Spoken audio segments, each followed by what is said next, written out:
Lockdown होने के सबब सबसे ज़्यादा नुकसान ऑटो रिक्शा वालों को हुआ है। तकरीबन 5 महीने के लॉकडाउन ने उनकी कमर तोड़ दी है। लॉकडाउन होने से ऑटो रिक्शा ड्राइवर फाका कशी के दहाने पर पहुंच गए हैं। आलम यह है कि कुछ तो अपनी ज़िंदगी ख़त्म करने पर आमादा है।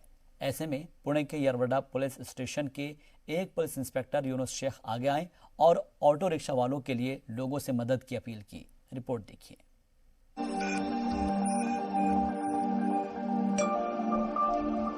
महाराष्ट्र में कोरोना के मरीजों की तादाद में मुसलसल इजाफा हो रहा है।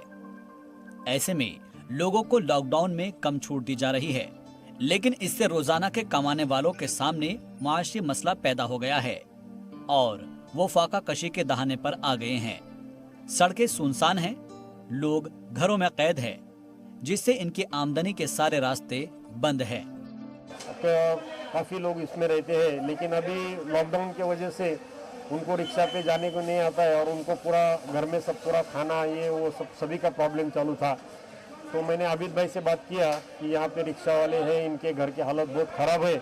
इसमें से कुछ एक दो लोग तो अपनी ज़िंदगी ख़त्म करने का ये इरादा कर रहे थे कि खुदकुशी कर ले, क्योंकि घर में कुछ भी नहीं है।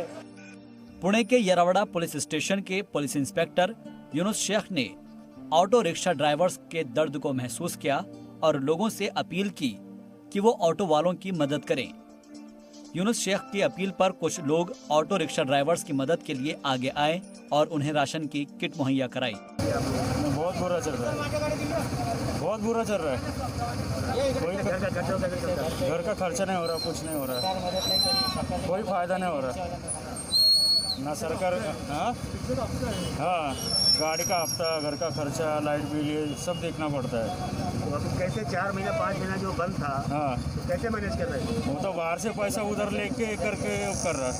हाँ, जो बाहर से पैसा लिया, घर चलाया, अभी उनको देना, थोड़ा थोड़ा कर्ज लिया, चलाया घर, अभी ऑटो चला रहा था, उसमें भी कुछ नहीं हो रहा। कोरोना वायरस ने जहाँ एक तरफ लोगों को घरों में कैद कर दिया है, वहीं पर कुछ लोगों की ज़रूरतें और उम्मीदें भी कैद हो गई हैं। हमारे ऑटो रिक्शा वालों का भी यही हाल है। सड़कें सुनसान हैं और कानून सख्त है। उन्हें ऑटो निकालने की परमिशन नहीं है, जिसके वजह से उनकी ज़िंदगी काफ़ी दुश्वारियों में गुजर रही है। कुछ लोग आगे आए हैं और उनकी मदद करने की कोशिश तो कर रहे हैं, लेकिन ये शायद नाकाफ़ी है। इसलिए सरकार को और आम समाज को उन पे नज़र डालनी चाहिए और उनको इस मुश्किल से निकालने में की कोशिश करनी चाहिए। मैं साइद खान, जी मीडिया के लिए, पुणे।